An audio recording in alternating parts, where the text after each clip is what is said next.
Dan oke, bismillahirrahmanirrahim. Assalamualaikum warahmatullahi wabarakatuh teman-teman. Selamat pagi, selamat datang dan selamat menyaksikan video pantauan nih. Senang sekali hari ini saya Gal Fotografi hari ini bakal membuat sebuah video, yaitu video pantauan nih. Dalam video pantauan ini saya Gal Fotografi itu akan melakukan sebuah pemantauan itu yang mana nantinya bakal memantau suatu daerah yang bakal menjadi tempat untuk pementasan singo barong. Nah, pada episode kali ini saya bakal memantau itu namanya ada daerah Desa Margosari, itu ada di Kecamatan Patepon, Kabupaten Kendal. Ini karena berdasarkan info yang saya dapat di sana pada hari Minggu tanggal 25 Mei 2025 di sana itu bakal diselenggarakan sebuah acara pementasan singo barong yang sangat keren sekali. Kita menampilkan singo barong, namanya ada singo barong dari Sitorukun Rajane Gawe Goro-Goro. Itu jadi rencana bakal pentas ada di sana, untuk keterangan waktunya bakal ada di pagi sampai dengan sore hari. Dan itu rencana bakal pentas ada di sana dalam rangka acara tasyakuran ulang tahun yang ke-12 dari adik Riza, putri dari Ibu Nur Hidayah. Itu jadi nanti bakal dimeriahkan oleh singo barong dari Sitorukun. Jadi buat teman-teman semua yang ada rencana kepengen datang ke sana, kepengen nonton ke sana, monggo silahkan teman-teman bisa menyimak untuk video pantauannya saya kali ini. Jadi buat teman-teman semua, selamat menyaksikan video ini dan selamat menyaksikan video pantauan nih.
Dan Oke teman-teman, ini saya sudah berhasil menemukan untuk bakal lokasi pementasan dari singo barong yang sangat keren sekali. Itu menampilkan singo barong, namanya ada singo barong dari Sitorukun Rajane Gawe Goro-Goro. Itu rencana bakal pentas ada di daerah sini. Ini namanya ada daerah Desa Margosari, itu ada di Kecamatan Patebon, Kabupaten Kendal. Dan itu rencana bakal pentas ada di sini. Untuk keterangan waktunya bakal ada di pagi sampai dengan sore hari. Dan itu pentas ada di sini dalam rangka acara tasyakuran ulang tahun yang ke-12 dari adik Riza, putri dari Ibu Nur Hidayah. Itu jadi nanti bakal dimeriahkan oleh singo barong dari Sitorukun Rajane Gawe Goro-Goro. Jadi buat teman-teman semua, sekali lagi jangan lupa nanti hari Minggu tanggal 25 Mei 2025 yang jauh mendekat, yang dekat merapat, kita kumpul pada satu titik di lokasi ini untuk menyaksikan bakal pementasan dari singo barong Sitorukun Rajane Gawe Goro-Goro. Dan buat teman-teman semua yang ada rencana kepengen datang ke sini, kepengen nonton ke sini, teman-teman dihimbau untuk selalu bisa menjaga ketertiban, untuk selalu bisa menjaga kebersihan dengan cara jangan buang sampah sembarangan. Jadi buat teman-teman semua, terima kasih sudah menyaksikan video ini, terima kasih sudah mampir di channel saya, dan terima kasih sudah menyaksikan video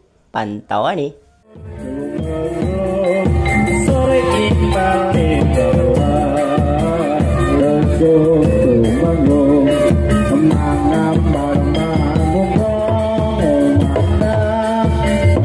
Isa,